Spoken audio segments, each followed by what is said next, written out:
जय हिंद वीरों, मैं नितेश कुमार और आप सभी का स्वागत करते हैं ज्ञान मशीन क्लासेस पर। दोस्तों, क्लास 10th का जो एनसीईआरटी बुक है वहाँ पे मैंने एक सीरीज स्टार्ट किया है और उसी सीरीज पे आज हम लोग आगे बढ़ चुके हैं और आज देखने वाले हैं ऊर्जा एवं उनके स्रोत के भाग 2 को। तो चलिए दोस्तों, एग्जाम की दृष्टि से क्या कुछ सीख पाते हैं देख लेते हैं। इससे पिछला लेक्चर दोस्तों मैंने आप सभी को ऊर्जा एवं उनके स्रोत के भाग 1 को कंप्लीट करा दिया है। तो जिस भी दोस्त को भाग 1 देखना है वो डिस्क्रिप्शन पर जाएं, वहाँ पे लिंक दिया हुआ है, वहाँ पे आप क्लिक करके पिछला वीडियो देख सकते हैं। दोस्तों, आज हम लोग बात करेंगे नवीकरणीय ऊर्जा और अनवीकरणीय ऊर्जा और साथ ही साथ उनके एक एक एग्जाम्पल, जहां पे हम लोग देखेंगे नवीकरणीय ऊर्जा में जल विद्युत संयंत्र तथा अनवीकरणीय ऊर्जा में तापीय विद्युत संयंत्र। तो चलिए दोस्तों देख लेते हैं वीडियो। तो शुरू करते हैं दोस्तों। सबसे पहले कहा गया है कि नवीकरणीय ऊर्जा, तो आखिर नवीकरणीय ऊर्जा है क्या? तो यहाँ पे कह रहा है दोस्तों, जिसे दोबारा उपयोग में लाया जा सकता है उसे हम लोग क्या बोलेंगे? नवीकरणीय ऊर्जा। मतलब अगर आपको लिखना है, अगर एग्जाम में पूछ दे कि नवीकरणीय ऊर्जा किसे कहते हैं, तो आप वहां पे लिखिएगा दोस्तों कि ऐसा ऊर्जा जिसे एक बार यूज करने के बाद पुनः उपयोग में लाया जा सके, ऐसी ऊर्जा को हम लोग या फिर ऐसी ऊर्जा के स्रोत को हम लोग नवीकरणीय ऊर्जा कहेंगे। जैसे दोस्तों यहाँ पे देख लेते हैं जल विद्युत संयंत्र। क्या दोस्तों? जल विद्युत संयंत्र, यानी अगर इंग्लिश में कहें तो हाइड्रल पावर प्लांट इसको कहा जाता है। दोस्तों, भारत में अक्सर जो बिजली हम लोग घर में उपयोग करते हैं ये 2 ही तरीके से बनते हैं। आजकल तो हालांकि काकरापारा जो है, मतलब अलग अलग नाभिक के विद्युत संयंत्र भी सेटअप किया गया है, लेकिन दोस्तों अक्सर हमारे घर में यही 2 तरीके से बिजली अभी फिलहाल हम लोग को मिल पा रही है। एक तो है आपका जल विद्युत संयंत्र, दूसरा है आपका तापीय विद्युत संयंत्र। तो सबसे पहले हम लोग बात करेंगे जल विद्युत संयंत्र। तो देखिए दोस्तों, यहाँ पे जो विद्युत का उत्पादन होगा वह जल से होगा। बोलिए सर जल से कैसे होता है? तो चलिए देख लेते हैं किस प्रकार जल से विद्युत का उत्पादन हो रहा है।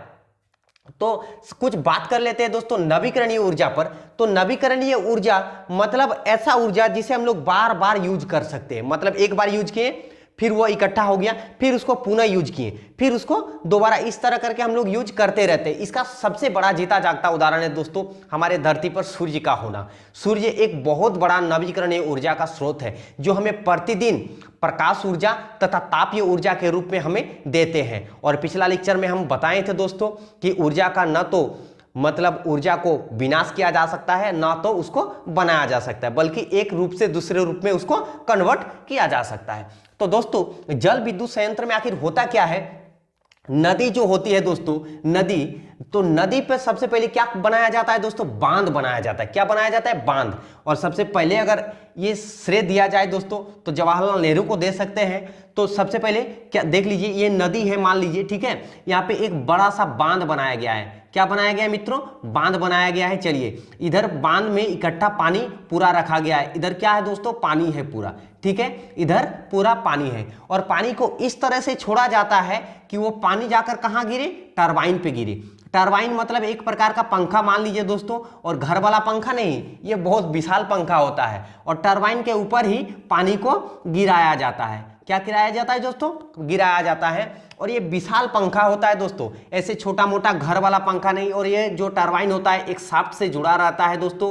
और यहाँ पे आप देख पाइएगा, यहाँ पे डायनेमो लगा रहता है, ठीक है, डायनेमो लगा रहता है। नॉर्थ पोल साउथ पोल का चुंबक रहता है दोस्तों।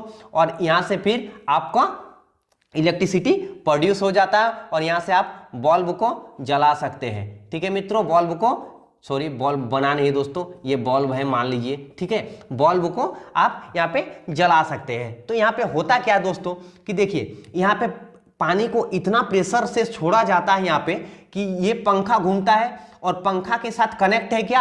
आपका मेरा शाफ्ट कनेक्ट है और शाफ्ट इसको पूरा को घुमा लेता है और घुमाने के बाद यहाँ पे इलेक्ट्रिसिटी प्रोड्यूस होता है। इसी प्रकार यहाँ पे स्टेप अप ट्रांसफार्मर लगा रहता है दोस्तों, बहुत विशाल ट्रांसफार्मर होता है और ये वोल्टेज को अप करता है। देखिएगा दोस्तों, ट्रांसफार्मर भी 2 प्रकार के होते हैं, वो आगे हम लोग बताएंगे।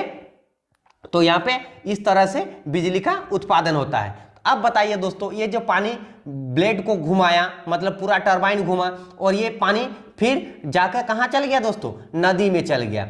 फिर आगे जाके और बांध बनाया गया होगा, यानी और डैम बनाया होगा, वहां पे और बिजली का उत्पादन हो रहा हो, फिर आगे और बांध बनाया गया होगा, वहां पे और बिजली का उत्पादन, इस तरह बिजली का उत्पादन, मतलब हम इसका बार बार यूज कर रहे हैं। तो जिस ऊर्जा के स्रोत का या फिर जिस ऊर्जा का हम लोग बार बार उपयोग करेंगे उसे ही हम लोग क्या बोलेंगे, नवीकरणीय ऊर्जा कहेंगे। दोस्तों आई थिंक आपको यह समझ में आया होगा।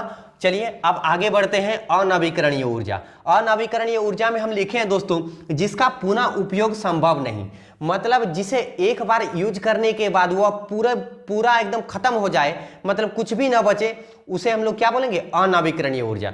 इसका देख लीजिए एक एग्जांपल हम छोटा सा बता रहे हैं दोस्तों। जैसे मान लीजिए घर में कोयला जलाते हैं, या फिर मान लीजिए आप गाड़ी चलाते हैं, ठीक है, तो आप हीरो होंडा में पेट्रोल डालते हैं। पेट्रोल डालने के बाद आप देखिएगा, मान लीजिए 1 लीटर पेट्रोल डालिए, फिर कल वो पेट्रोल हमको दिखाई देता है अगर हम गाड़ी चला दिए तो नहीं, मतलब वो धुआं के साथ मतलब जल के इंजन में बर्न होकर खत्म हो जाता है, तो मतलब कुछ भी नहीं बचा, तो फिर से हमको दूसरा पेट्रोल डालना पड़ता है। तो ये क्या है, एक प्रकार का अनवीकरणीय ऊर्जा है। क्या है मित्रों, अनवीकरणीय ऊर्जा, मतलब जिसका हम लोग रीयूज नहीं कर पाएंगे। अगर एग्जाम में पूछे तो आपको लिखना है कि ऐसा ऊर्जा या फिर ऐसा ऊर्जा का स्रोत जिसे हम एक बार यूज करने के बाद पुनः उपयोग में नहीं ला सकते, ऐसी ऊर्जा के स्रोत या फिर ऐसी ऊर्जा को हम लोग क्या बोलेंगे, अनवीकरणीय ऊर्जा कहेंगे। जैसे आप देख लीजिए दोस्तों, ताप या विद्युत संयंत्र, इसको इंग्लिश में बात करें तो इंग्लिश में इसको बोला जाता है आपका थर्मल पावर प्लांट, ठीक है दोस्तों। तो यहाँ पे हम छोटा सा एक मॉडल रखे हैं आप सबको समझाने के लिए, तो देख लेते हैं। देखिए दोस्तों, यहाँ पे प्रेशर कुकर है, आप सभी के घर में होंगे प्रेशर कुकर, आप सभी इसको यूज किए होंगे। यहाँ पे देखिएगा बहुत ही ज्यादा भाप निकलता है। मान लीजिए एक छोटा सा जगह में इतना ज्यादा भाप निकलता है, तो जो थर्मल पावर प्लांट होता है वो विशाल जगह रहता है, विशाल टैंक रहता है, वहां पे पानी रहता है। तो यहाँ पे पानी है दोस्तों, यहाँ पे आप उष्मा दीजिए, ठीक है, क्या दीजिए, हीट दीजिए दोस्तों, उष्मा यहाँ पे दीजिए आप, ये पानी उबलना शुरू होता है और ये भाप नली है। क्या है दोस्तों, भाप नली। यहाँ से भाप चला जाता है कहाँ पे, फिर वही टरबाइन पर। कहाँ पे चला जाता है दोस्तों, भाप टरबाइन पे चला जाता है, ठीक है। टरबाइन घूमता है, टरबाइन के साथ शाफ्ट जुड़ा है, शाफ्ट डायनेमो, और फिर आपका विद्युत बल्ब जल उठता है। ये छोटा सा टरबाइन लिए दोस्तों मॉडल दिखाने के लिए, ये छोटा टरबाइन है, ठीक है, लेकिन जो थर्मल पावर प्लांट होता है वहां पे विशाल विशाल टरबाइन लगा रहता है और वहीं से फिर हम लोग को इलेक्ट्रिसिटी प्रोड्यूस होता है। और ये उसमें हम लोग को मिलता कहाँ है दोस्तों, थर्मल पावर प्लांट में, तो यहाँ पे कोयला जलाया जाता है। क्या जलाया जाता है मित्रों, कोयला जलाया जाता है। अब बताइए कि एक बार कोयला जल गया तो पुनः उस कोयला को जला पाएंगे, पूरा तो राख हो जाएगा ना, ठीक है दोस्तों, तो उसका पुनः रीयूज नहीं कर पाएंगे। तो ऐसी ऊर्जा को हम लोग क्या बोलेंगे, अनवीकरणीय ऊर्जा। दोस्तों यहीं पे रोक देते हैं वीडियो, कल आगे हम लोग देखेंगे पवन चक्की को, और फिर सौर भट्टी, और फिर नाभिकीय ऊर्जा, और फिर हम लोग का ऊर्जा एवं उनके स्रोत खत्म हो जाएगा। तो अगर वीडियो को अच्छा लगा दोस्तों के साथ शेयर कीजिएगा और चैनल को सब्सक्राइब कीजिएगा। जय हिंद, जय भारत।